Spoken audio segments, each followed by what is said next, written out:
Una historia del dinero y la banca en Estados Unidos. La época colonial hasta la Segunda Guerra Mundial. Por Murray Rothbard.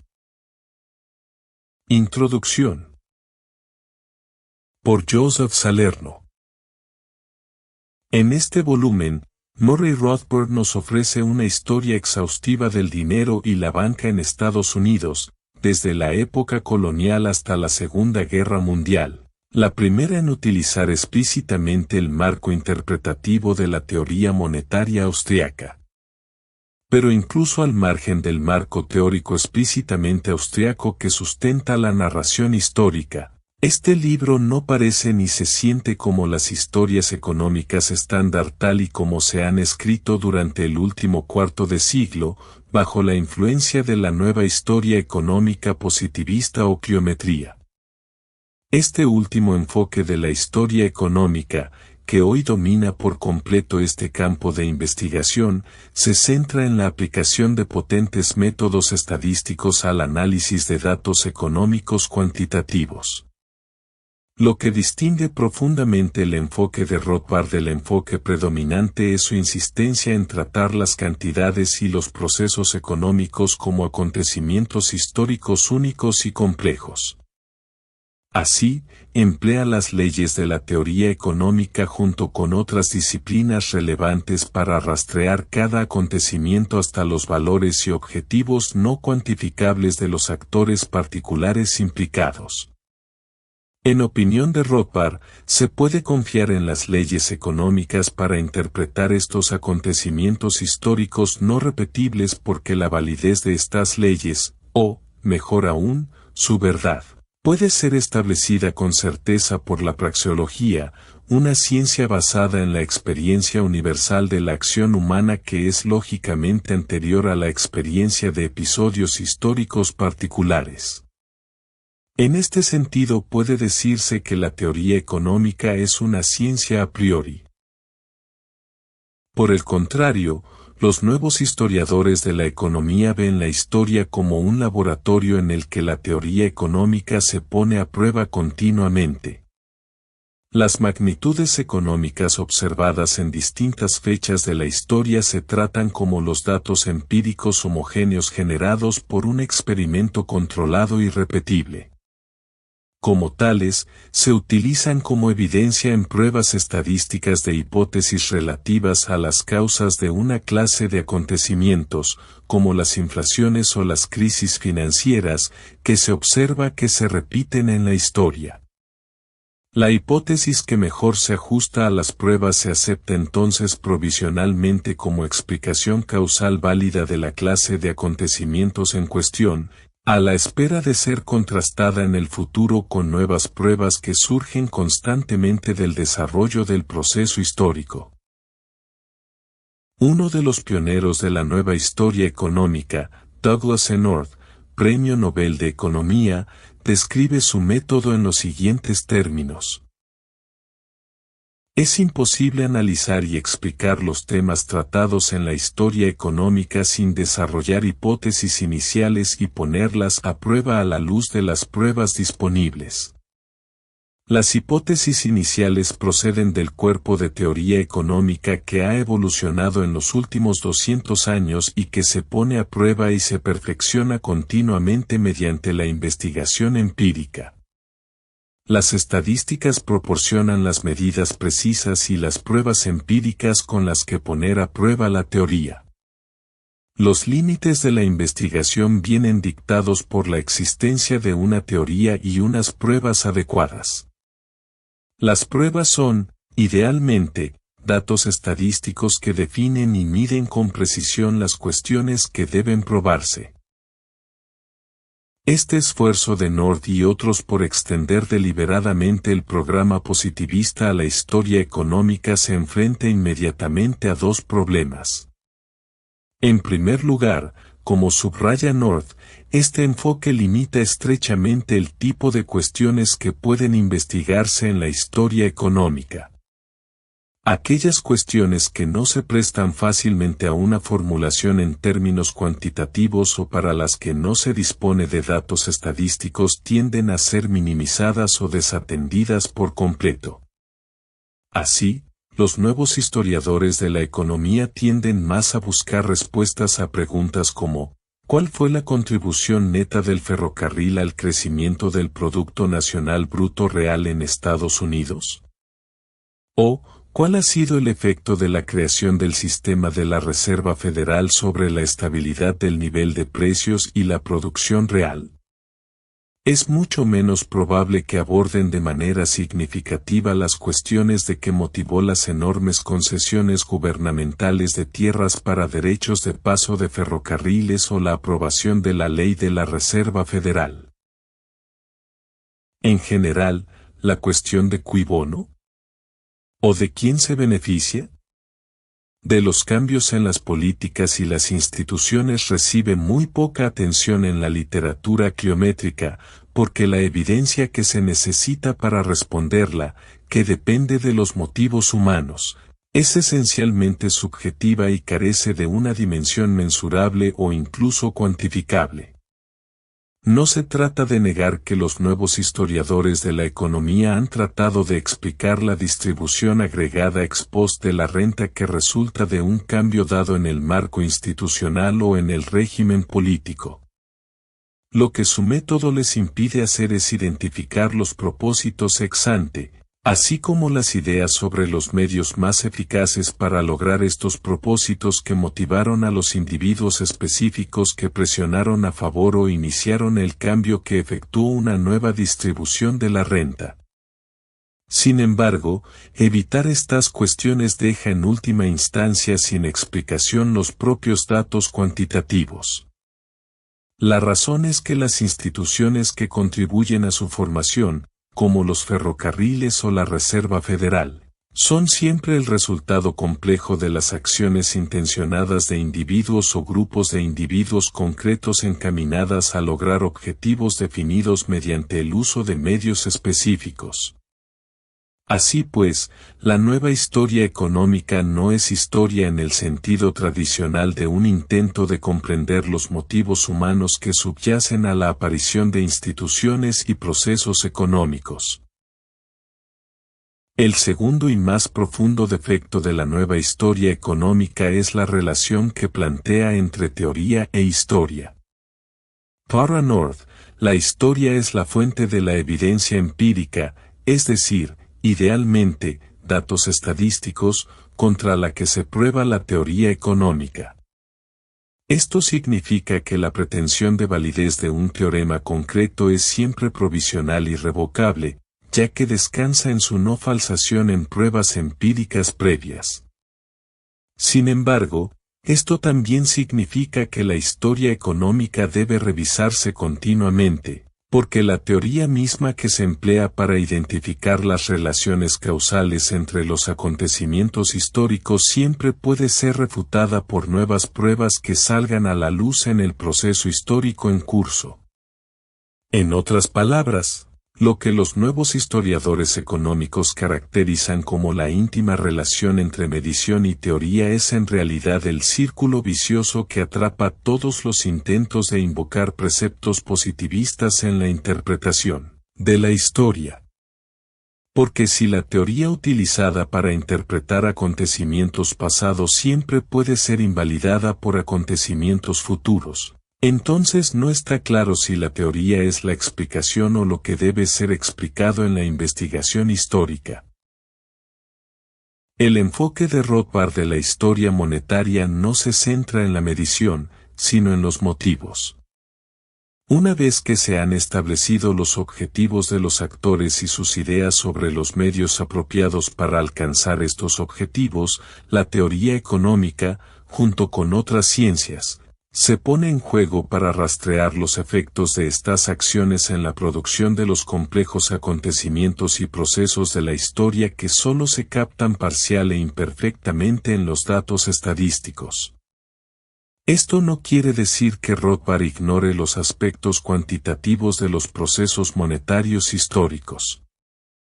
De hecho, en su libro abundan los datos sobre el dinero, los precios y la producción, pero estos datos se interpretan siempre en términos de las motivaciones de quienes han contribuido a su formación. Para Rothbard, un dato concreto sobre los precios es, al igual que la guerra hispano-estadounidense, un acontecimiento histórico, y sus causas deben remontarse a los objetivos subjetivos que rigen los planes y las elecciones humanas. Al rechazar de plano el enfoque positivista de la historia económica, Rothbard adopta el método de investigación histórica formulado por primera vez por Ludwig von Mises. Al desarrollar este método, Mises delineó correctamente, por primera vez, la relación entre teoría e historia. La gran contribución de Rothbard en este volumen, y en su anterior America's Great Depression, es ser el primero en aplicarlo de forma coherente a la historia económica. Merece la pena resumir aquí este método por varias razones. En primer lugar, los escritos de Mises sobre el método adecuado de investigación histórica han sido inexplicablemente ignorados casi por completo hasta el presente, incluso por quienes han adoptado el enfoque praxeológico de Mises en economía. En segundo lugar, la familiaridad con el método de investigación histórica de Mises ilumina la fuente y el carácter de la notable distinción de los escritos históricos de Rothbard. En particular, sirve para corregir la impresión común pero errónea de que los escritos históricos de Rothbard, especialmente sobre el origen y desarrollo del sistema monetario estadounidense, no se basan en nada más sustancial que una idiosincrásica teoría conspirativa de la historia. En tercer lugar, nos brinda la oportunidad de dilucidar la importante elaboración del método de Mises que aportó Rothbard y que despliega con gran efecto al explicar el tema de este volumen. Y, por último, encontramos en el método de Mises una refutación definitiva de la afirmación positivista de que es imposible adquirir un conocimiento real de fenómenos subjetivos como los motivos humanos y que, por tanto, la historia económica debe ocuparse exclusivamente de fenómenos observables y mensurables. Para empezar, Mises fundamenta su discusión sobre el método histórico en la idea de que las ideas son la materia primordial de la historia. En sus palabras, la historia es el registro de la acción humana. La acción humana es el esfuerzo consciente del hombre por sustituir las condiciones menos satisfactorias por otras más satisfactorias. Las ideas determinan qué condiciones deben considerarse más y menos satisfactorias y a qué medios debe recurrirse para modificarlas. Así pues, las ideas son el tema principal del estudio de la historia. Esto no quiere decir que toda la historia deba ser historia intelectual, sino que las ideas son la causa última de todos los fenómenos sociales, incluidos y especialmente los económicos. Como dice Mises, la auténtica historia de la humanidad es la historia de las ideas. Son las ideas las que distinguen al hombre de todos los demás seres. Las ideas engendran las instituciones sociales, los cambios políticos, los métodos tecnológicos de producción y todo lo que se denomina condiciones económicas. Así, para Mises, la historia establece el hecho de que los hombres, inspirados por ideas definidas, emitieron juicios de valor definidos, eligieron fines definidos y recurrieron a medios definidos para alcanzar los fines elegidos. Y trata además del resultado de sus acciones, el estado de cosas que la acción provocó. Las ideas, específicamente las que encarnan los fines y valores que dirigen la acción, no solo son el punto de contacto entre la historia y la economía, sino que las diferentes actitudes hacia ellas son precisamente lo que distingue los métodos de ambas disciplinas. Tanto la economía como la historia se ocupan de la elección individual de fines y de los juicios de valor que subyacen en ellos. Por un lado, la teoría económica, como rama de la praxeología, toma estos juicios de valor y elecciones como datos dados y se limita a deducir lógicamente de ellos las leyes que rigen la valoración y fijación de precios de los medios o bienes. Como tal, la economía no indaga en las motivaciones del individuo a la hora de valorar y elegir fines específicos. Por lo tanto, contrariamente al método positivista, la verdad de los teoremas económicos se fundamenta al margen y sin referencia a la experiencia histórica específica y concreta. Son las conclusiones de una deducción lógicamente válida a partir de la experiencia universal del hecho de que los seres humanos adoptan medios que consideran apropiados para alcanzar fines que juzgan valiosos. El tema de la historia, por otra parte, es la acción y los juicios de valor que dirigen la acción hacia fines definidos. Esto significa que para la historia, en contraste con la economía, las acciones y los juicios de valor no son datos últimos, sino que, en palabras de Mises, son el punto de partida de un modo específico de reflexión, de la comprensión específica de las ciencias históricas de la acción humana. Equipado con el método de la comprensión específica, el historiador, cuando se enfrenta a un juicio de valor y a la acción resultante, puede intentar comprender cómo se originaron en la mente del actor. La diferencia entre los métodos de la economía y la historia puede ilustrarse con el siguiente ejemplo. El economista, como economista, explica la inflación de la era de la guerra de Vietnam que comenzó a mediados de los años 60 y culminó en la recesión inflacionista de 1973 a 1975 identificando las acciones de la Reserva Federal con respecto a la oferta monetaria que la iniciaron y mantuvieron. Sin embargo, el historiador, incluido el historiador económico, debe identificar y luego asignar pesos a todos aquellos factores que motivaron a los diversos miembros de la Junta de Gobernadores de la Fed, o del Comité Federal de Mercado Abierto, a adoptar este curso de acción. Estos factores incluyen la ideología, la política partidista, la presión ejercida por la administración en funciones, su entendimiento de teoría económica, los deseos expresados y percibidos de los grupos de interés de la Reserva Federal, incluidos los banqueros comerciales y los agentes de bonos, el poder informal y la influencia del presidente de la Reserva Federal dentro de la estructura de gobierno, y así sucesivamente. En resumen, el historiador económico debe proporcionar los motivos subyacentes a las acciones que son relevantes para explicar el acontecimiento histórico. Y para esta tarea, su única herramienta adecuada es la comprensión. Así, Mises dice: el ámbito del entendimiento es la captación mental de los fenómenos que no pueden ser totalmente dilucidados por la lógica, las matemáticas, la praxeología y las ciencias naturales en la medida en que no pueden ser aclarados por todas estas ciencias. Decir que una explicación completa de un acontecimiento histórico, incluido uno económico, requiere que se aplique el método de la comprensión específica no es restar importancia a la teoría económica pura en el estudio de la historia. De hecho, como señala Mises, la economía proporciona en su campo una interpretación consumada de los acontecimientos pasados registrados y una anticipación consumada de los efectos que cabe esperar de acciones futuras de un tipo definido.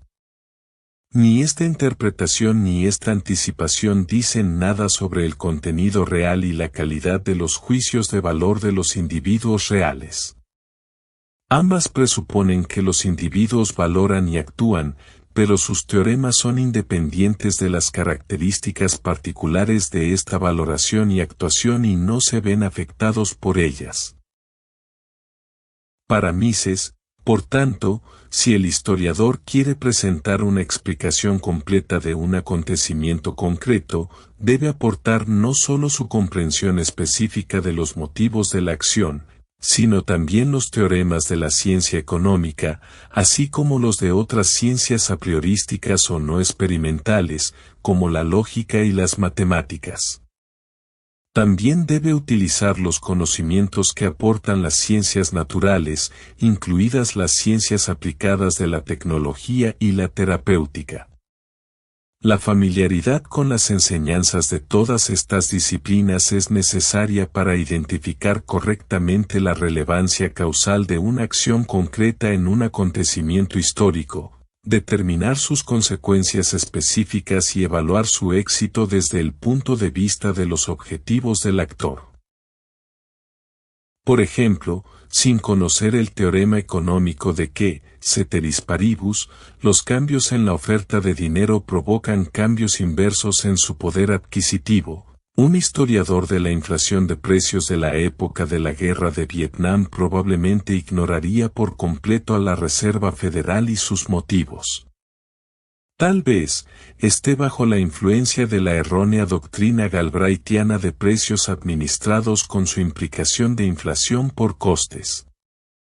En este caso, podría concentrarse exclusiva e irrelevantemente en los motivos de los líderes sindicales para exigir grandes aumentos salariales y en los objetivos de la tecnoestructura de las grandes empresas para acceder a estas demandas y decidir qué parte del aumento de los costes trasladar a los consumidores. Así, según Mises, si lo que enseñan estas disciplinas, es decir, las ciencias a priorísticas y las ciencias naturales, es insuficiente o si el historiador elige una teoría errónea entre varias teorías contradictorias sostenidas por los especialistas, su esfuerzo está mal encaminado y su desempeño es fallido. Pero ¿qué es exactamente el método histórico de comprensión específica y cómo puede proporcionar un conocimiento verdadero de un fenómeno totalmente subjetivo e inobservable como la motivación humana?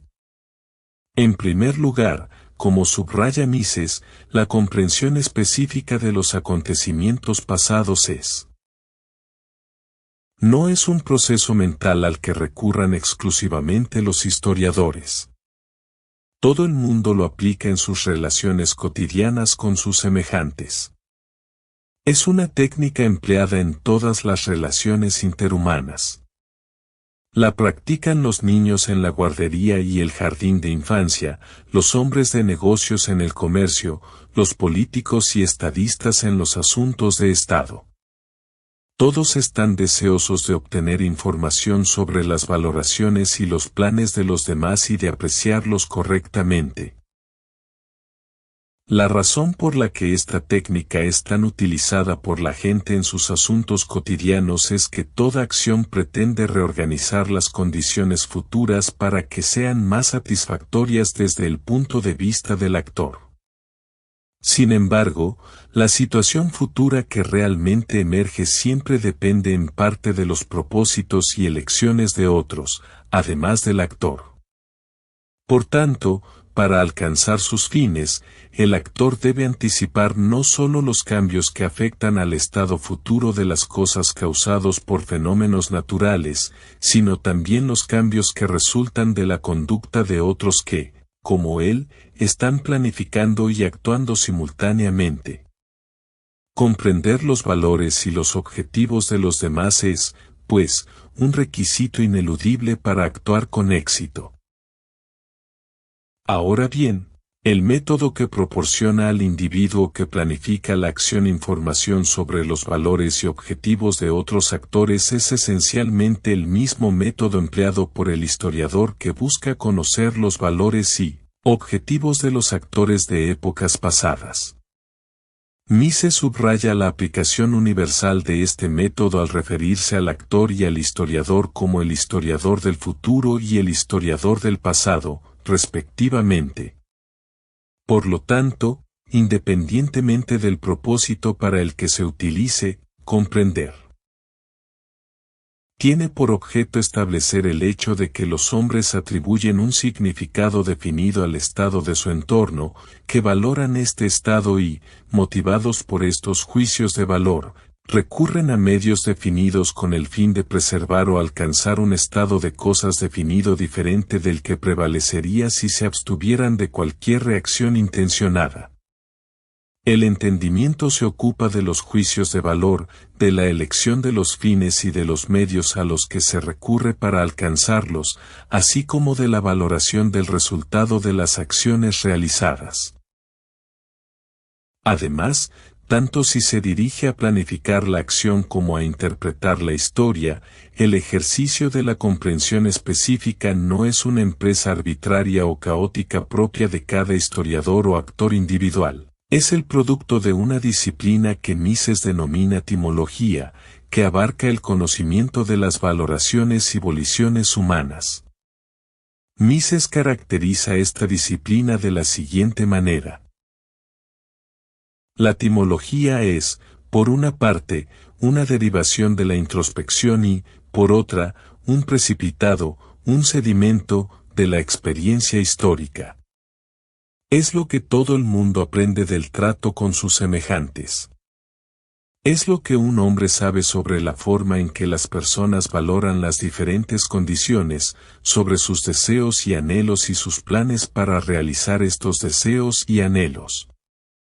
Es el conocimiento del entorno social en el que un hombre vive y actúa o, en el caso de los historiadores, de un medio ajeno sobre el que ha aprendido estudiando fuentes especiales. Así, Mises nos dice que la etimología puede clasificarse como una rama de la historia, ya que deriva su conocimiento de la experiencia histórica. En consecuencia, el producto epistémico de la experiencia etimológica es categóricamente diferente del conocimiento derivado de los experimentos en las ciencias naturales. El conocimiento experimental consiste en hechos científicos cuya verdad es independiente del tiempo. El conocimiento etimológico se limita a hechos históricos, que son acontecimientos únicos e irrepetibles. En consecuencia, Mises concluye. Lo único que la etimología puede decirnos es que en el pasado determinados hombres o grupos de hombres valoraban y actuaban de una manera determinada. No sabemos si en el futuro valorarán y actuarán de la misma manera. Todo lo que se puede afirmar sobre su conducta futura es una anticipación especulativa del futuro basada en la comprensión específica de las ramas históricas de las ciencias de la acción humana. Lo que la etimología consigue es la elaboración de un catálogo de rasgos humanos. Además, puede establecer el hecho de que ciertos rasgos aparecieron en el pasado como norma en conexión con otros rasgos determinados. Más concretamente, todas nuestras previsiones sobre cómo reaccionarán familiares, amigos, conocidos y desconocidos en situaciones concretas se basan en nuestra experiencia etimológica acumulada. Que una esposa aprecie un determinado tipo de joya por su cumpleaños, que un amigo apoye con entusiasmo nuestro plan de ver una película de Clint Eastwood, que un determinado estudiante se queje de su nota. Todas estas expectativas se basan en nuestra experiencia directa de sus modos pasados de valorar y actuar. Incluso nuestras expectativas sobre cómo reaccionarán los desconocidos en determinadas situaciones o qué curso tomarán los acontecimientos políticos, sociales y económicos se basan en la etimología. Por ejemplo, nuestra reserva de experiencia etimológica nos proporciona el conocimiento de que los hombres son celosos de sus esposas. Así, nos permite comprender y predecir que si un hombre se insinúa abiertamente a una mujer casada en presencia de su marido, es casi seguro que será rechazado y corre un riesgo considerable de recibir un puñetazo en la nariz. Además, podemos pronosticar con un alto grado de certeza que tanto el candidato republicano como el demócrata superarán al candidato del Partido Libertario en las próximas elecciones presidenciales. que el precio de los anuncios durante la retransmisión del campeonato de la Major League Soccer no superará el precio de los anuncios durante la retransmisión de la Super Bowl el año que viene, que el precio medio de un ordenador personal no será ni de $1 millón ni de $10 en 3 meses, y que el autor de este artículo nunca será coronado rey de Inglaterra. Todas estas previsiones, y literalmente millones de otras de un grado similar de certeza, se basan en la comprensión específica de los valores y objetivos que motivan a millones de actores anónimos. Como se ha señalado, la fuente de la experiencia etimológica son nuestras interacciones y observaciones de otras personas. Es adquirida directamente de la observación de nuestros semejantes y de las transacciones que realizamos con ellos, o indirectamente de la lectura y de cosas que escuchamos, así como de nuestra experiencia especial adquirida en contactos anteriores con los individuos o grupos en cuestión. Esa experiencia mundana es accesible a todos los que han alcanzado la edad de la razón y constituye la base fundamental para prever la conducta futura de otros cuyas acciones afectarán a sus planes. Además, como señala Mises, el uso del conocimiento etimológico en los asuntos cotidianos es sencillo. La etimología no dice más que el hombre está movido por diversos instintos innatos, diversas pasiones y diversas ideas. El individuo que se anticipa intenta dejar de lado aquellos factores que manifiestamente no desempeñan ningún rol concreto en el caso concreto que se está considerando. Luego elige entre los restantes. Para ayudarnos en esta tarea de acotar los objetivos y deseos que probablemente motiven el comportamiento de individuos concretos, recurrimos al concepto etimológico de carácter humano. El contenido concreto del carácter que atribuimos a un individuo específico se basa en nuestro conocimiento directo o indirecto de su comportamiento pasado. Al formular nuestros planes, asumimos que este carácter no cambiará si no interfieren razones especiales y, yendo un paso más allá, incluso intentamos predecir cómo afectarán a sus reacciones los cambios definitivos en las condiciones. Es la confianza en el carácter de nuestro cónyuge, por ejemplo, lo que nos permite salir a trabajar cada mañana con la seguridad de que no desaparecerá de repente con los niños y la cuenta bancaria familiar. Y nuestros planes de ahorro e inversión implican una imagen del carácter de Alan Greenspan que se basa en nuestro conocimiento directo o indirecto de sus acciones y declaraciones pasadas. Al formular nuestros planes de consumo intertemporal, nos vemos obligados a descartar por completo o asignar una probabilidad muy baja a la posibilidad de que Greenspan orqueste deliberadamente una deflación del 10% de la oferta monetaria o intente fijar el tipo de interés a corto plazo en el 0% en un futuro próximo. Sin embargo, a pesar de la experiencia etimológica, toda comprensión humana de los acontecimientos futuros sigue siendo incierta en cierta medida, ya que estos acontecimientos son generalmente el resultado complejo de varios factores causales que operan simultáneamente. Por lo tanto, toda previsión del futuro debe incluir no solo una enumeración de los factores que intervienen en el resultado previsto, sino también la ponderación de la influencia relativa de cada factor en el resultado. De los dos, el problema más difícil es el de repartir los pesos adecuados entre los diversos factores operativos. Aunque el actor identifique de forma precisa y completa todos los factores causales implicados, la probabilidad de que el acontecimiento previsto se haga realidad depende de que el actor haya resuelto el problema de la ponderación. Por lo tanto, la incertidumbre inherente a la previsión se deriva principalmente de la complejidad de asignar los pesos correctos a las diferentes acciones y la intensidad de sus efectos. Aunque la etimología determina poderosa, aunque implícitamente, la comprensión y la planificación del futuro de todos en todas las facetas de la vida, el método etimológico es utilizado deliberada y rigurosamente por el historiador que busca una comprensión específica de los motivos subyacentes a los juicios de valor y las elecciones de los actores que juzga que han sido fundamentales en el acontecimiento o la época concretos que le interesa explicar. Al igual que los acontecimientos y situaciones futuros previstos en los planes de los actores, todos los acontecimientos históricos y las épocas que definen son resultados únicos y complejos codeterminados por numerosas acciones y reacciones humanas. Este es el sentido de la afirmación de Mises. La historia es una secuencia de cambios. Cada situación histórica tiene su individualidad, sus propias características que la distinguen de cualquier otra situación. La corriente de la historia nunca vuelve a un punto ocupado anteriormente. La historia no es repetitiva. Precisamente porque la historia no se repite, la experiencia etimológica no permite conocer con certeza la causa de los acontecimientos históricos del mismo modo que la experimentación en las ciencias naturales.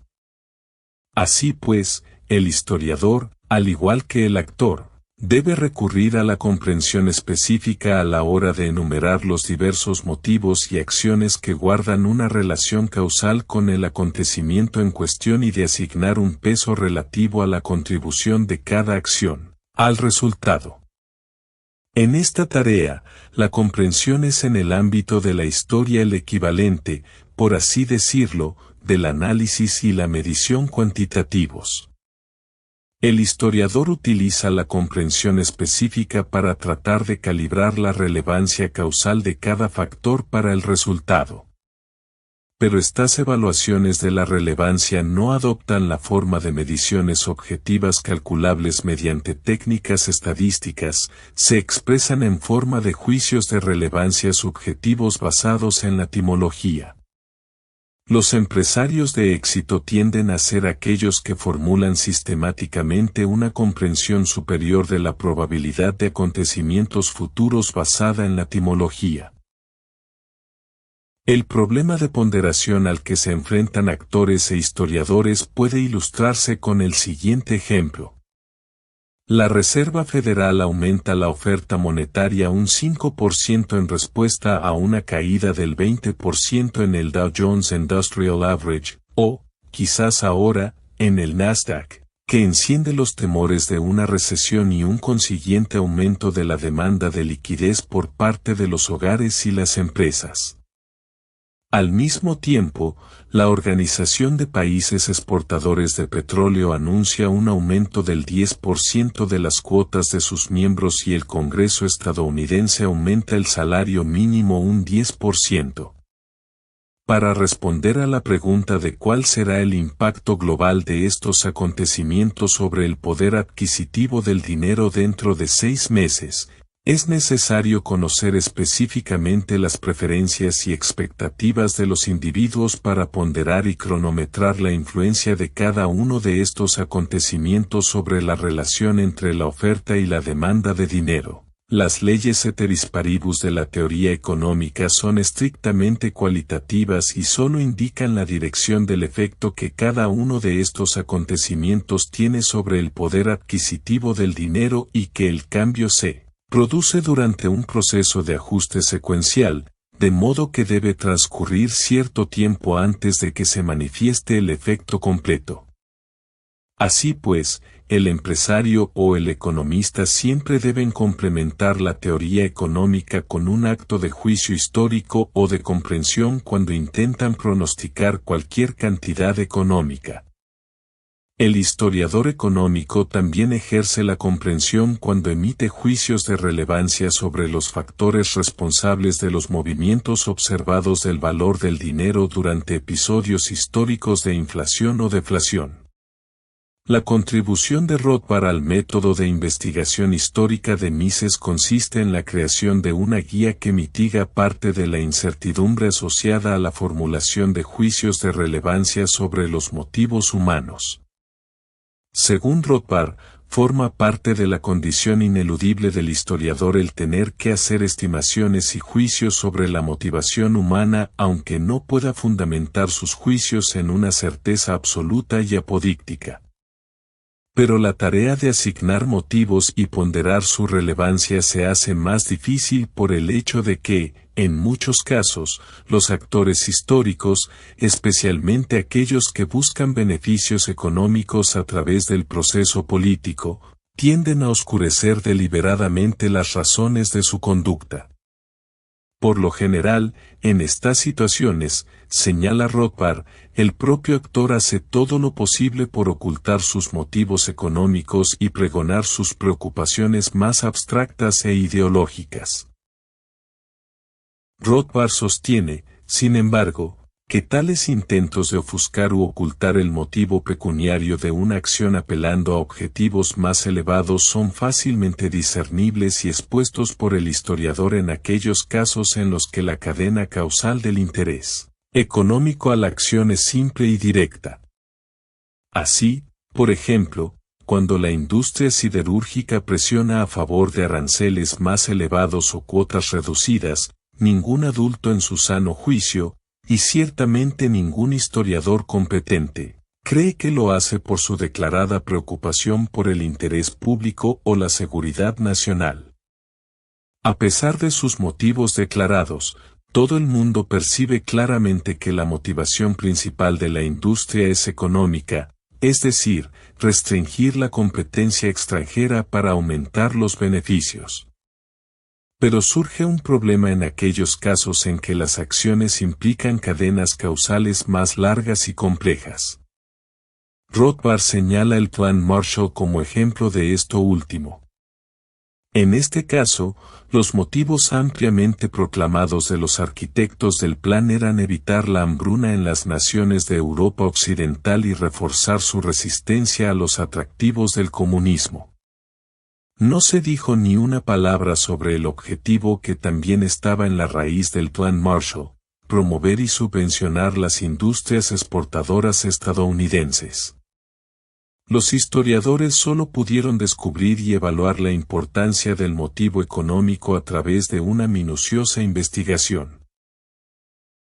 Dada la propensión de aquellos que buscan y conceden privilegios y subsidios en la arena política a mentir sobre sus verdaderos motivos, Rothbard formula lo que describe como una guía teórica que indicará de antemano si una acción histórica será o no predominantemente por motivos económicos o ideológicos. Ahora bien, es cierto que Rothbard deriva esta guía de su visión general del mundo. La cosmovisión del historiador, sin embargo, no debe interpretarse como una construcción puramente ideológica o un reflejo inconsciente de sus sesgos normativos. De hecho, todo historiador debe estar dotado de una cosmovisión, un conjunto interrelacionado de ideas sobre las relaciones causales que rigen el funcionamiento del mundo, para poder determinar qué hechos son relevantes en la explicación de un acontecimiento histórico concreto. Según Rothbard, los hechos, por supuesto, deben ser seleccionados y ordenados de acuerdo con juicios de importancia, y tales juicios están necesariamente ligados a la cosmovisión básica del historiador. En concreto, en el enfoque de Mises sobre la historia, la visión del mundo comprende las preconcepciones necesarias sobre la causalidad con las que el historiador se aproxima a los datos y que se derivan de su conocimiento tanto de las ciencias a priorísticas como de las naturales. Según Mises, la historia no es una reproducción intelectual, sino una representación condensada, sintetizada, del pasado en términos conceptuales. El historiador no se limita a dejar que los acontecimientos hablen por sí mismos. Los ordena desde el punto de vista de las ideas que subyacen a la formación de las nociones generales que utiliza en su presentación. No relata los hechos tal y como sucedieron, sino solo los hechos relevantes. No aborda los documentos sin presuposiciones, sino equipado con todo el aparato del conocimiento científico de su época, es decir, con todas las enseñanzas de la lógica, las matemáticas, la praxeología y las ciencias naturales contemporáneas. Así, por ejemplo, el hecho de que la fuerte especulación contra el marco alemán acompañara su brusca caída en los mercados de divisas no es significativo para un historiador económico de orientación austriaca que trate de explicar la estratosférica subida de los precios de las materias primas que caracterizó la hiperinflación alemana de principios de los años 20. Esto se debe a que aborda este acontecimiento armado con la teoría de la oferta y la demanda de dinero y la teoría de la paridad del poder adquisitivo del tipo de cambio. Estos presupuestos derivados de la praxeología le llevan a evitar cualquier atribución de importancia causal a las acciones de los especuladores de divisas para explicar la precipitada caída del poder adquisitivo nacional, del marco. En su lugar, dirigen su atención a los motivos del Reichsbank alemán para expandir la oferta monetaria.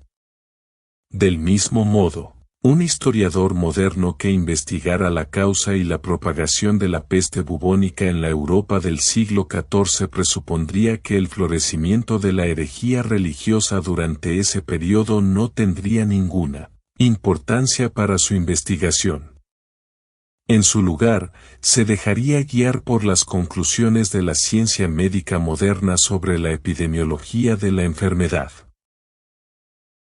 La importancia de la guía teórica de Rothbard radica en que añade algo completamente nuevo al arsenal de preconcepciones científicas del historiador que le ayuda a emitir juicios de relevancia cuando investiga los motivos de quienes promueven o se oponen a acciones políticas concretas. La novedad y brillantez de esta guía radica en que no se trata ni de una ley puramente a priorística, como un teorema económico, ni de un hecho de las ciencias naturales establecido experimentalmente. Se trata más bien de una generalización sociológica basada en una mezcla creativa de experiencia etimológica y teoría económica. En el núcleo de esta generalización está la idea de que el Estado a lo largo de la historia ha sido esencialmente una organización de un segmento de la población que abandona la actividad económica pacífica para constituirse en clase dominante. Esta clase se gana la vida parasitariamente estableciendo una relación hegemónica o política permanente entre ella y los miembros productivos de la población. Esta relación política permite a los gobernantes subsistir del tributo o impuestos expropiados rutinaria y legalmente de la renta y riqueza de la clase productora. Esta última clase está compuesta por los súbditos o, en el caso de los estados democráticos, los contribuyentes, que se ganan la vida a través de los medios económicos pacíficos de la producción y el intercambio voluntario. Por el contrario, los miembros de la clase dominante pueden considerarse consumidores de impuestos que se ganan la vida a través de los medios políticos coercitivos de los impuestos y la venta de privilegios monopolísticos. Rothbard argumenta que la lógica económica dicta que el rey y sus cortesanos, o el gobierno democrático y sus grupos de intereses especiales, nunca pueden constituir más que una pequeña minoría de la población del país, que todos los estados, independientemente de su organización formal, deben implicar efectivamente un gobierno oligárquico. Esto se debe a dos razones. En primer lugar, la naturaleza fundamentalmente parasitaria de la relación entre los gobernantes y los gobernados requiere que la mayoría de la población se dedique a la actividad productiva para poder pagar el tributo o los impuestos exigidos por la clase dominante y, al mismo tiempo, mantener su propia existencia. Si la clase dominante constituyera la mayoría de la población, se produciría rápidamente un colapso económico y un colapso sistémico al extinguirse la clase productiva. Entonces, la propia clase dominante mayoritaria se vería obligada a entrar en la actividad productiva o se disolvería en una guerra interna destinada a establecer una relación nueva y más estable, esto es, oligárquica, entre gobernantes y productores. La segunda razón por la que la clase dirigente tiende a ser una oligarquía está relacionada con la ley de la ventaja comparativa. En un mundo en el que las capacidades y habilidades humanas varían ampliamente, la división del trabajo y la especialización impregnan todos los sectores de la economía, así como la sociedad en su conjunto. Así, no solo ocurre que un segmento relativamente pequeño de la población posee una ventaja comparativa en el desarrollo de nuevos programas informáticos, la venta de fondos de inversión o la práctica del fútbol profesional, sino que también ocurre que solo una fracción de la población tiende a destacar en el ejercicio del poder coercitivo. Además, la ley de la ventaja comparativa rige la estructura de las relaciones tanto dentro de las organizaciones como entre ellas, lo que explica la estructura jerárquica que observamos casi invariablemente dentro de las organizaciones individuales. Ya se trate de una empresa, un club de ajedrez o una banda criminal, una élite enérgica y visionaria pasa invariablemente a primer plano, ya sea formal o informalmente, para liderar y dirigir a la mayoría relativamente inerte. Esta ley de hierro de la oligarquía, como se ha bautizado a esta manifestación interna de la ley de la ventaja comparativa, opera para transformar un gobierno democrático inicialmente mayoritario, o incluso un gobierno republicano descentralizado, en un Estado fuertemente centralizado controlado por una élite dirigente. El análisis anterior lleva a Rothbard a concluir que el ejercicio del poder político es intrínsecamente una empresa oligárquica. La pequeña minoría que sobresale en el ejercicio del poder político tenderá a unirse y dedicar una extraordinaria cantidad de energía mental y otros recursos a establecer y mantener un vínculo hegemónico permanente y lucrativo sobre la mayoría productiva. En consecuencia, dado que la política es la principal fuente de sus ingresos, las políticas y acciones de los miembros de esta clase dominante oligárquica estarán impulsadas principalmente por motivos económicos. La clase productora explotada, por el contrario, no gastará tantos recursos en política, y sus acciones en la arena política no estarán motivadas por el beneficio económico en el mismo grado, precisamente porque están absortos en ganarse la vida en sus propias áreas de especialización elegidas en el mercado. ¿Cómo explica Rothbard? La clase dirigente, al ser pequeña y en gran medida especializada, está motivada para pensar en sus intereses económicos las 24 horas del día. Los fabricantes de acero que buscan un arancel, los banqueros que quieren que el gobierno suba los impuestos para que los bonos que tienen del gobierno tengan más probabilidad de ser pagados, los gobernantes que buscan un Estado fuerte del que obtener sus pensiones, los burócratas que desean expandir su imperio, son todos profesionales del estatismo. Trabajan constantemente para preservar y ampliar sus privilegios. Sin embargo, la clase dirigente se enfrenta a un problema grave y permanente, como persuadir a la mayoría productiva, cuyo tributo o impuestos consume, de que sus leyes, normativas y políticas son beneficiosas, es decir, que coinciden con el interés público o están diseñadas para promover el bien común u optimizar el bienestar social. Dada su condición minoritaria, no resolver este problema expone a la clase política a graves consecuencias. Incluso la resistencia pasiva de una parte sustancial de los productores, en forma de resistencia fiscal masiva, hace que los ingresos de la clase política y, por tanto, su existencia continuada, sean extremadamente precarios.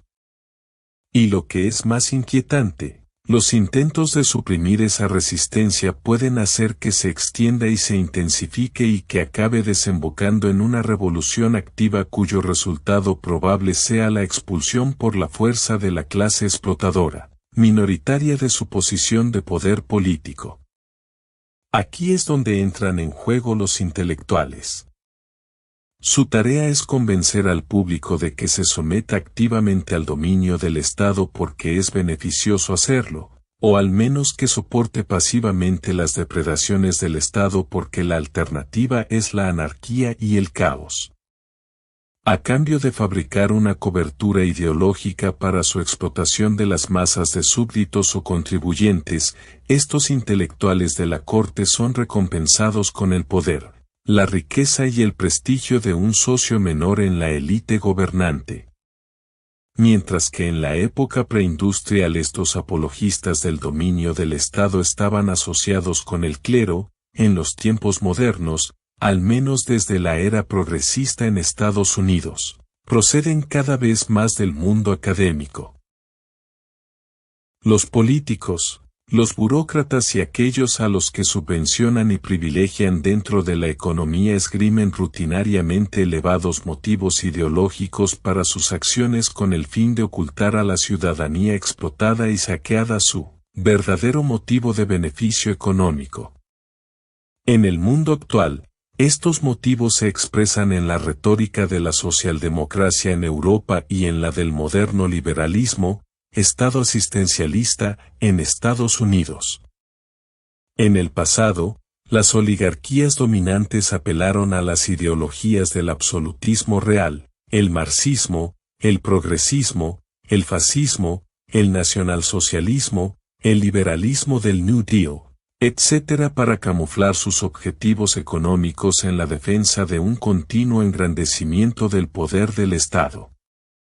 Al concebir su guía teórica, Rothbard pretende proporcionar a los historiadores un medio para atravesar el velo de la retórica ideológica e iluminar los verdaderos motivos que subyacen a las políticas y acciones de las élites gobernantes a lo largo de la historia.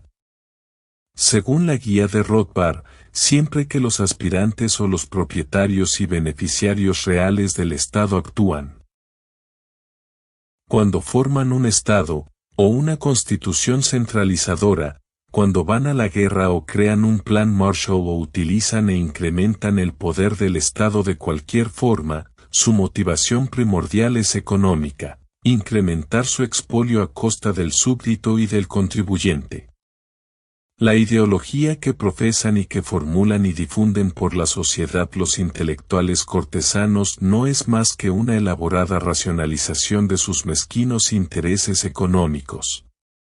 La ideología es la cortina de humo de su botín, el ropaje ficticio hilado por los intelectuales para ocultar el saqueo desnudo del emperador. La tarea del historiador, por tanto, es penetrar en la esencia de la transacción, despojar al Estado emperador del ropaje ideológico y revelar el motivo económico que está en el fondo de la cuestión. Al caracterizar el Estado democrático moderno como un medio esencial para redistribuir coercitivamente los ingresos de los productores a los políticos, burócratas y grupos de intereses especiales, Rothbard se expone a la acusación de defender una teoría conspirativa de la historia económica. Pero su énfasis en la propensión casi universal de quienes emplean los medios políticos para obtener beneficios económicos a ocultar sus motivos verdaderos bajo retórica ideológica es lo que le hace especialmente susceptible a esta acusación. De hecho, la teoría de la regulación económica de la Escuela de Chicago y la teoría de la elección pública de la Escuela de Virginia también describen a los políticos, Los burócratas y las industrias reguladas por el Estado como interesados casi exclusivamente en maximizar su utilidad en sentido estricto, lo que en muchos casos, si no en la mayoría, implica una maximización de la ganancia pecuniaria. Sin embargo, los economistas de ambas escuelas están curados contra la acusación de teoría de la conspiración porque en su trabajo aplicado generalmente evitan una investigación sistemática y etimológica de los motivos reales de los individuos o grupos cuyas acciones se están analizando. En vez de eso, su metodología positivista les inclina a imputar mecánicamente a los actores reales en circunstancias históricas concretas una maximización de la utilidad concebida de forma estrecha. James Buchanan, uno de los fundadores de la teoría de la elección pública, escribe, por ejemplo, que los economistas que siguen este paradigma tienden a traer consigo modelos del hombre que han resultado útiles dentro de la teoría económica, modelos que se han utilizado para desarrollar hipótesis empíricamente verificables y empíricamente corroboradas. Estos modelos incorporan la presunción de que las personas tratan de maximizar sus propias utilidades y su propio bienestar económico, definido en sentido estricto, es un componente importante de estas utilidades.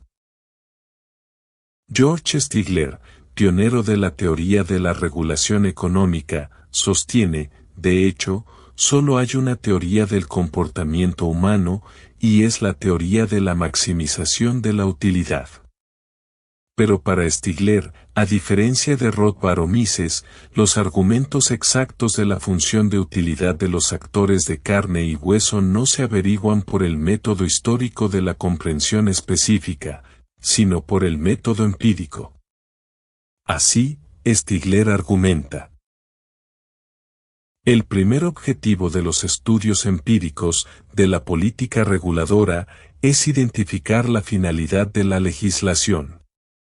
Los objetivos anunciados de una política a veces no guardan relación o guardan una relación perversa con sus efectos reales, y los verdaderos efectos previstos deben deducirse de los efectos reales. No se trata de una tautología destinada a pasar por alto un problema difícil, sino de una hipótesis sobre la naturaleza de la vida política. Si una política económica ha sido adoptada por muchas comunidades, o si es perseguida persistentemente por una sociedad durante un largo periodo de tiempo, es fructífero suponer que los efectos reales eran conocidos y deseados.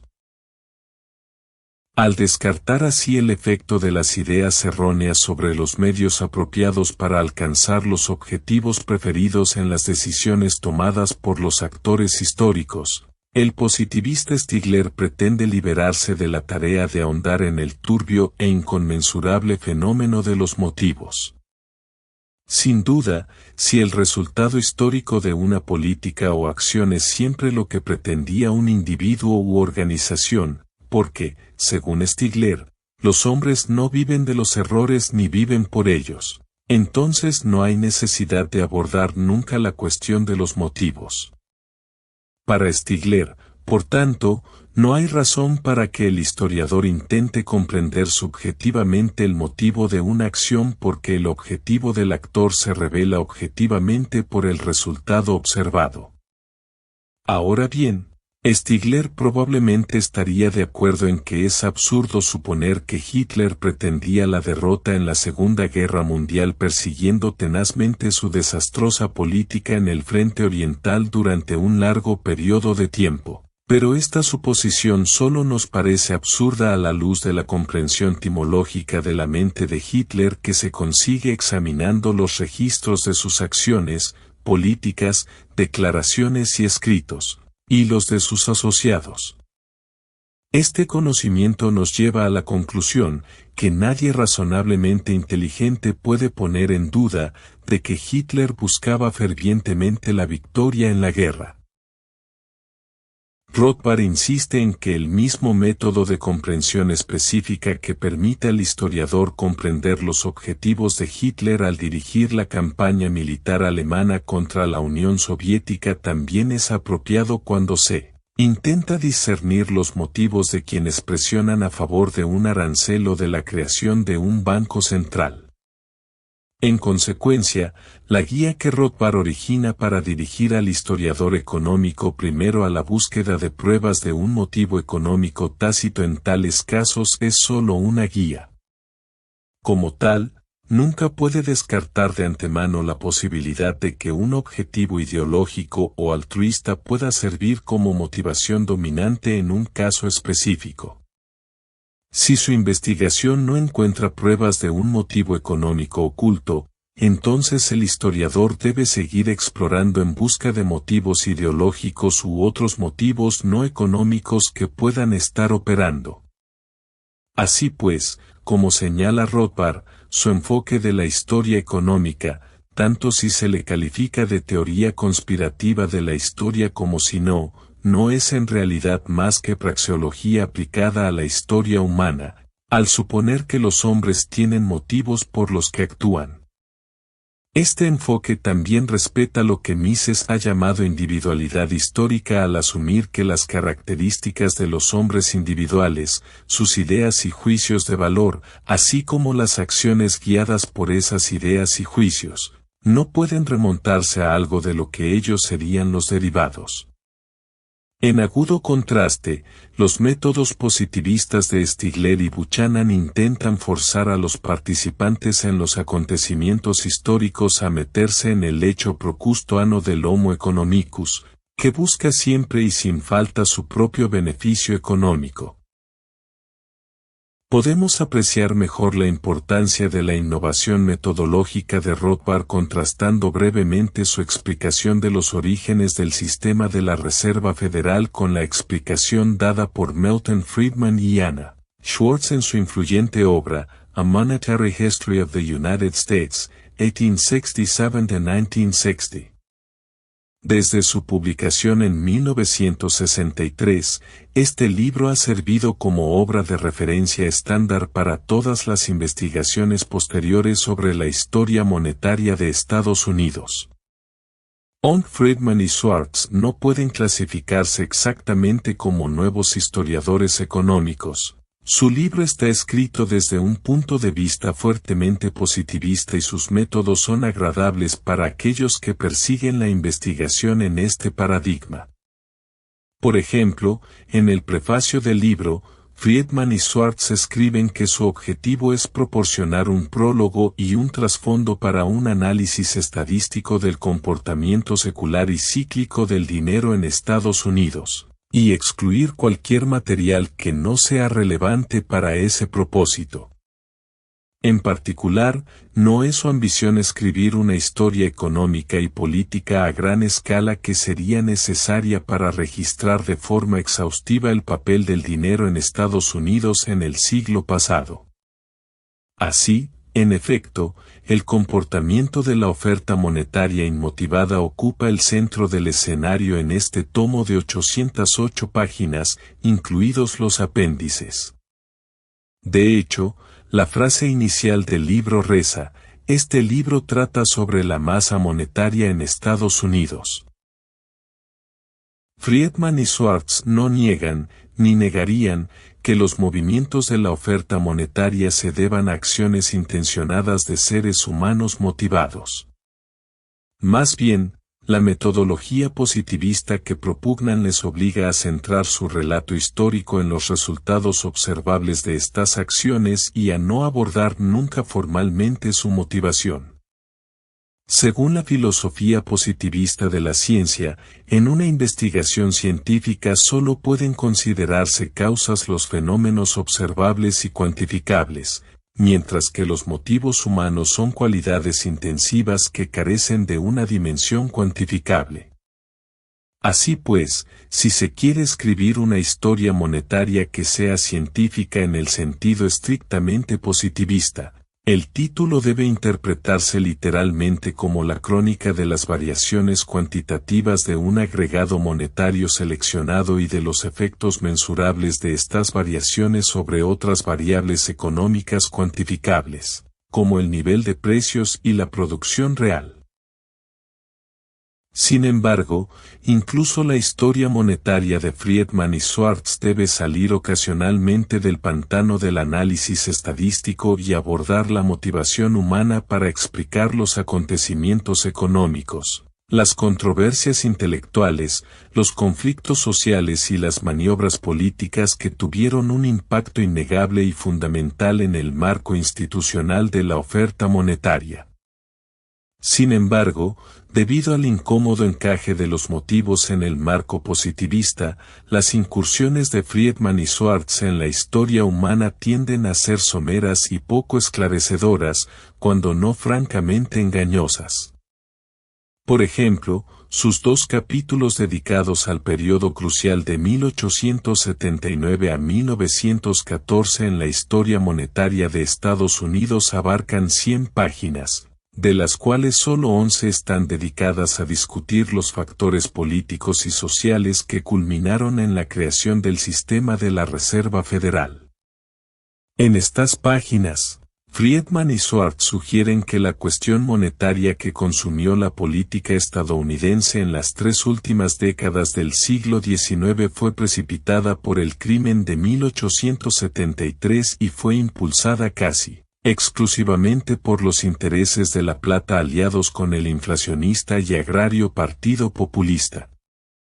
Este movimiento, además, fue en parte expresivo de la década de 1890, una década que, según Sedan Woodward, citado por los autores, tuvo bastante más que su parte de locura y mal humor, y que estas cualidades se manifestaron en los órdenes superior y medio, así como inferior, de la sociedad estadounidense. Al trivializar así la cuestión monetaria, los autores ignoran por completo el impulso calculado y encubierto de los bancos de Wall Street, dirigidos por los Morgan y los Rockefeller, hacia una cartelización de todo el sector bancario, con ellos mismos y sus aliados políticos a la cabeza. Este movimiento, que comenzó en serio en la década de 1890, fue también en parte una reacción a las propuestas de los inflacionistas agrarios y de los intereses de La Plata, y tenía como objetivo reservar a los bancos las ganancias derivadas de la inflación monetaria. Friedman y Schwartz describen así el impulso hacia un banco central como algo completamente ajeno a la cuestión monetaria y que solo se puso en marcha como reacción al pánico de 1907 y al problema de la inelasticidad de la moneda que entonces se interpretó comúnmente como su causa. El resultado es que caracterizan el sistema de la Reserva Federal como el producto de un esfuerzo directo, desinteresado y bipartidista para proporcionar una solución práctica a un problema puramente técnico que aquejaba al sistema monetario. En ningún momento de su análisis de la génesis del sistema de la Reserva Federal, Friedman y Schwartz plantean la importantísima cuestión de qué grupos se beneficiaron precisamente de esta solución. Tampoco profundizan en los motivos de los proponentes de la ley de la Reserva Federal. Tras un breve y superficial relato de los acontecimientos que condujeron a la promulgación de la ley, se apresuran a volver a la tarea principal de su historia monetaria que, como expresa Friedman en otra obra, es añadir algo a nuestro conocimiento ya puesto a prueba. Para Friedman y Schwartz, por tanto, el objetivo central de la historia económica es la comprobación de las hipótesis sugeridas por las regularidades empíricas observadas en los datos históricos. En consecuencia, Friedman y Schwartz describen su enfoque de la historia económica como historia conjetural, el relato de lo que podría haber sido. En su opinión, la principal tarea del historiador económico es identificar el conjunto de circunstancias observables que explican la aparición de los acontecimientos históricos investigados, formulando y poniendo a prueba conjeturas teóricas sobre el curso de los acontecimientos que se habrían desarrollado en ausencia de dichas circunstancias. Este método contrafactual, como lo denominan los nuevos historiadores económicos, explica los acontecimientos históricos en cuestión y, al mismo tiempo, se suma al conocimiento probado de las relaciones teóricas que se utilizarán en futuras investigaciones de historia económica. Friedman y Schwartz ejemplifican este método en su tratamiento del pánico de 1907. Durante este episodio, los bancos restringieron rápidamente los pagos en efectivo a sus depositantes pocas semanas después de que estallara la crisis financiera, y no se produjo ninguna quiebra a gran escala ni siquiera el cierre temporal de bancos. Friedman y Schwartz formulan a partir de esta experiencia la conjetura teórica de que, cuando se produce una crisis financiera, las restricciones tempranas de los pagos en efectivo funcionan para evitar una perturbación a gran escala del sistema bancario. A continuación, ponen a prueba esta conjetura haciendo referencia a los acontecimientos de 1929 a 1933. En este caso, aunque la crisis financiera comenzó con el desplome del mercado bursátil en octubre de 1929, los pagos en efectivo a los depositantes bancarios no se restringieron hasta marzo de 1933. Entre 1930 y 1933 se produjo una oleada masiva de quiebras bancarias. La conjetura teórica, o afirmación contrafactual, de que una restricción oportuna de los pagos en efectivo habría frenado la propagación de una crisis financiera, queda validada empíricamente por este episodio porque, en ausencia de una restricción bancaria oportuna, se produjo de hecho una oleada de quiebras bancarias después de 1929. Es cierto que Friedman y Schwartz reconocen que estas conjeturas teóricas no pueden ponerse realmente a prueba porque no hay forma de repetir el experimento con precisión y así poner a prueba estas conjeturas en detalle. En otras palabras, la historia debe ser revisada repetidamente porque la propia teoría que se emplea para interpretarla está sujeta a una revisión constante sobre la base de nuevas pruebas que salen continuamente a la luz en el proceso histórico en curso. Como ya se ha señalado, este es el círculo vicioso que caracteriza todos los intentos de aplicar el método positivo a la interpretación de la historia.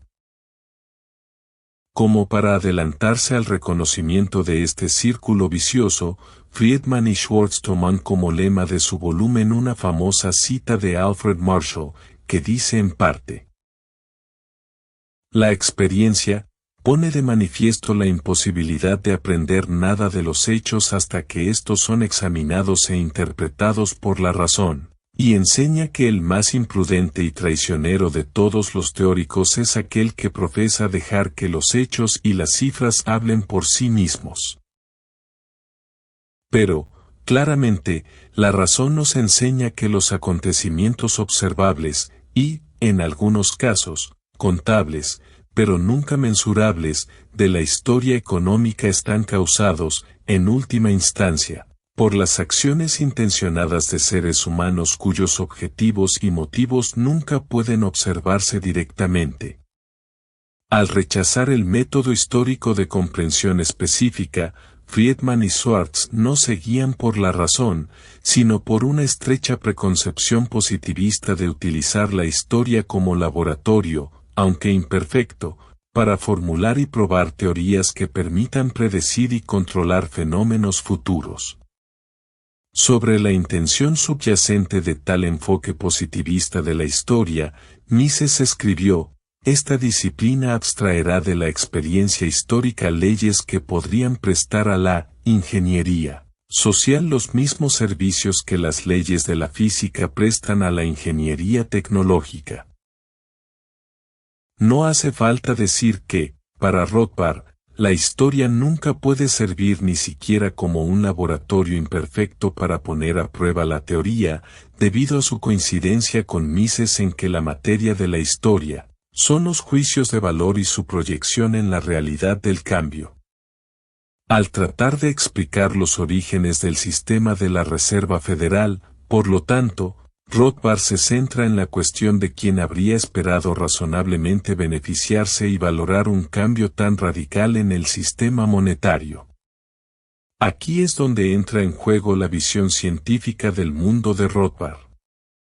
Como teórico monetario austriaco, reconoce que es probable que los límites a la inflación del crédito bancario a los que se enfrenta un sistema bancario de reserva fraccionaria basado en el oro sean mucho menos restrictivos bajo un banco central que bajo el cuasi descentralizado sistema bancario nacional puesto en marcha inmediatamente antes de la aprobación de la Ley de la Reserva Federal en 1913. El razonamiento praxeológico de la teoría monetaria austríaca también lleva a la conclusión de que quienes pueden cosechar la mayor parte de los beneficios económicos de una inflación del crédito bancario tienden a ser los prestamistas y los primeros receptores de los billetes y depósitos de nueva creación, es decir, los banqueros comerciales y de inversión y sus clientes. Guiado por las implicaciones de este conocimiento praxeológico y de su regla etimológica sobre los motivos de quienes presionan para que se promulguen leyes y reglamentos estatales, Rothbard se ve llevado a escudriñar los objetivos y las acciones de los grandes banqueros comerciales y de inversión de Wall Street, su clientela industrial y sus parientes y aliados en la arena política. El análisis de Rothbard de las pruebas concretas demuestra que, a partir de finales de la década de 1890, una década entera antes del pánico de 1907, este eje bancario de Wall Street y los intereses especiales aliados comenzaron a orquestar y financiar subrepticiamente un movimiento intelectual y político que agitaba a favor de la imposición de un banco central. Este movimiento incluía a economistas académicos que encubrían sus estrechos y venales intereses económicos apelando a los supuestos beneficios económicos universales que se derivarían de un banco central que operara como proveedor benévolo y desinteresado de una moneda elástica y prestamista de última instancia. De hecho, lo que las élites bancarias y empresariales deseaban profundamente era un banco central que proporcionara un suministro elástico de reservas de papel para complementar las reservas de oro existentes.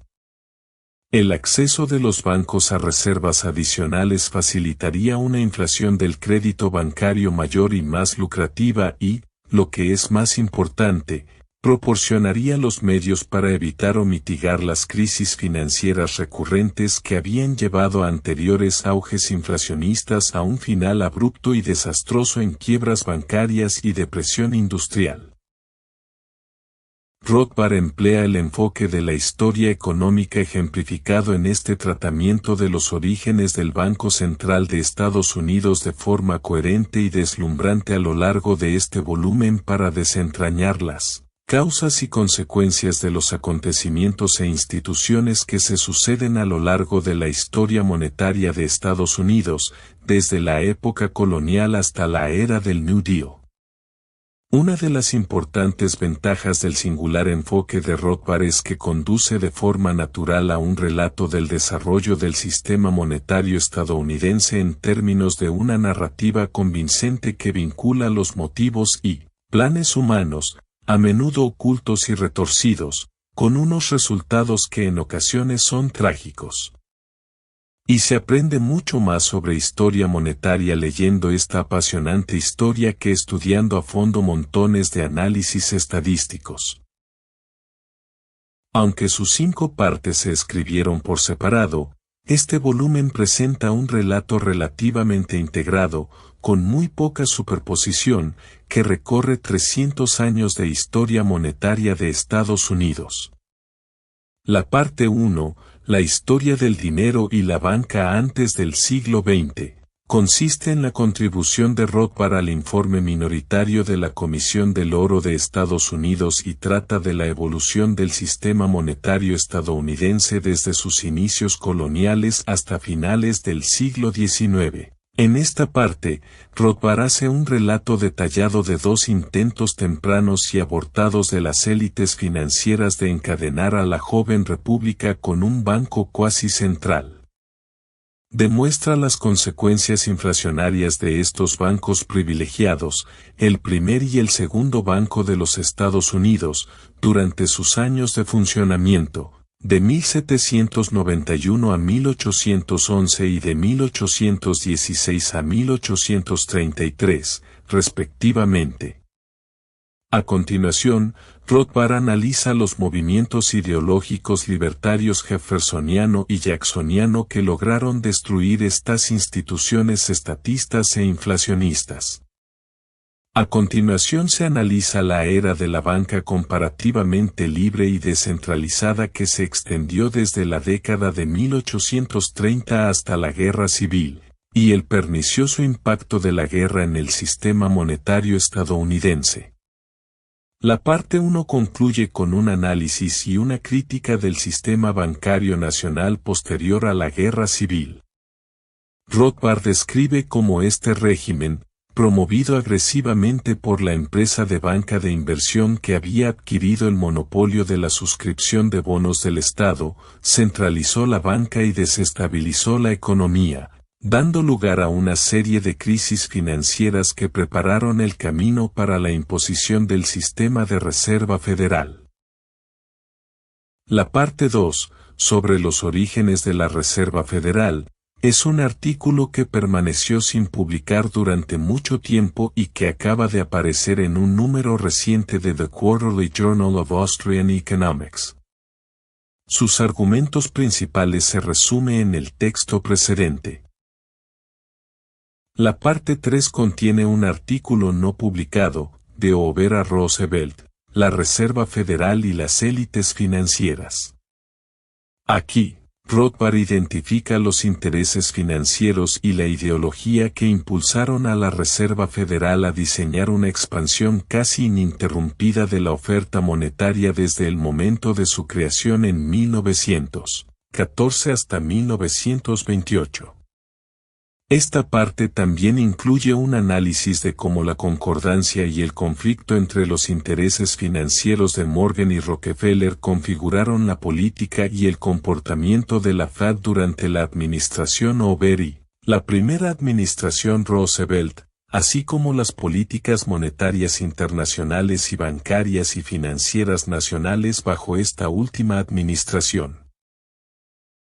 La parte 4, The Gold Exchange Standard and the Interwar Years, se publicó anteriormente como capítulo de una colección de artículos sobre el dinero y el Estado. El artículo aparece aquí por primera vez en su versión original y sin supresiones.